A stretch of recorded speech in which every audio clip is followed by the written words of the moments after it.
श्री कृष्ण गोविंद हरे मुरारी, हे नाथ नारायण वासुदेवा।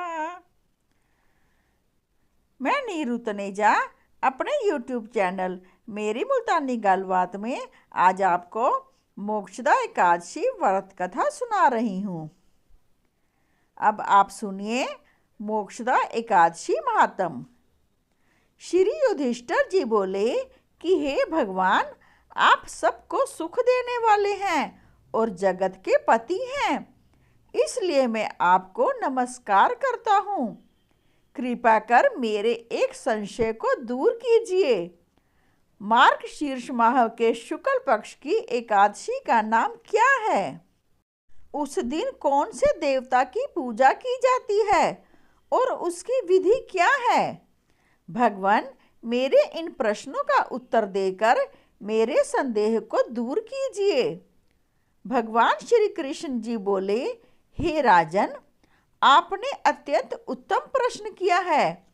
आप ध्यान पूर्वक सुनिए। मार्गशीर्ष माह के शुक्ल पक्ष की एकादशी मोक्षदा के नाम से प्रसिद्ध है। इस दिन श्री दामोदर भगवान की पूजा धूप दीप नैवेद्य आदि से भक्ति पूर्वक करनी चाहिए। अब मैं एक पुराणों की कथा कहता हूँ। इस एकादशी के व्रत के प्रभाव से नरक में गए हुए माता पिता पुत्र आदि को स्वर्ग की प्राप्ति होती है। आप ध्यान पूर्वक सुनिए। प्राचीन गोकुल नगर में वैशामख नाम का एक राजा राज्य करता था। इसके राज्य में चारों वेदों के ज्ञाता ब्राह्मण रहते थे। रात्रि को एक दिन स्वप्न में राजा ने अपने पिता को नरक में पड़े देखा। उसको स्वप्न का बड़ा आश्चर्य हुआ। प्रातःकाल होते ही वह ब्राह्मणों के सामने अपनी सब स्वप्न कथा कहने लगे। हे ब्राह्मणों, रात्रि को स्वप्न में मैंने अपने पिता को नरक में पड़े देखा। उन्होंने मुझसे कहा कि हे पुत्र, अब मैं नरक भोग रहा हूँ, मेरी यहाँ से मुक्ति करो। अब मैं क्या करूँ, कहाँ जाऊँ? उस दुख के कारण मेरा शरीर तप रहा है। आप लोग मुझे किसी प्रकार के तप दान आदि को बतावें जिससे पिताजी को मुक्ति प्राप्त हो। उस उत्तम पुत्र का जीना व्यर्थ है जो अपने पिता का उद्धार ना करे। राजा के ऐसे वचनों को सुन ब्राह्मण बोले, हे राजन, यहाँ के करीब ही वर्तमान भूत भविष्य के ज्ञाता पर्वत नाम के एक ऋषि का आश्रम है। आप यह सब बातें उनसे जाकर पूछ लीजिए, वे आपको इसकी विधि बता देंगे। राजा ऐसा सुनकर मुनि के आश्रम पर गए। उस समय चारों वेदों के ज्ञाता पर्वत मुनि दूसरे ब्राह्मणों के समान बैठे थे। राजा ने जाकर उनको साष्टांग प्रणाम किया। पर्वत मुनि ने उससे सांगोपांग कुशल क्षेम पूछी।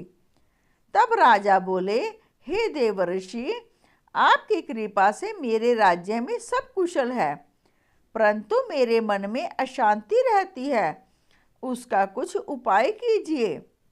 ऐसा सुनकर पर्वत मुनि ने एक मुहूर्त के लिए नेत्र बंद कर लिए और भूत भविष्य को विचारने लगे।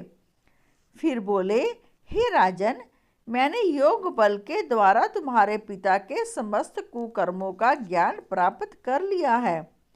उन्होंने पूर्व जन्म में कामातुर होकर सोत के कहने पर एक स्त्री को ऋतुदान मांगने पर भी नहीं दिया। उसी पाप कर्म के फल से तुम्हारे पिता को नरक में जाना पड़ा है।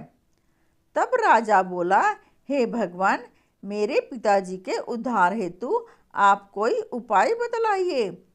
तब पर्वत मुनि बोले, हे राजन, मार्गशीर्ष माह के शुक्ल पक्ष में जो एकादशी होती है, उस एकादशी को आप उपवास करें और पुण्य को अपने पिता को छोड़ दें।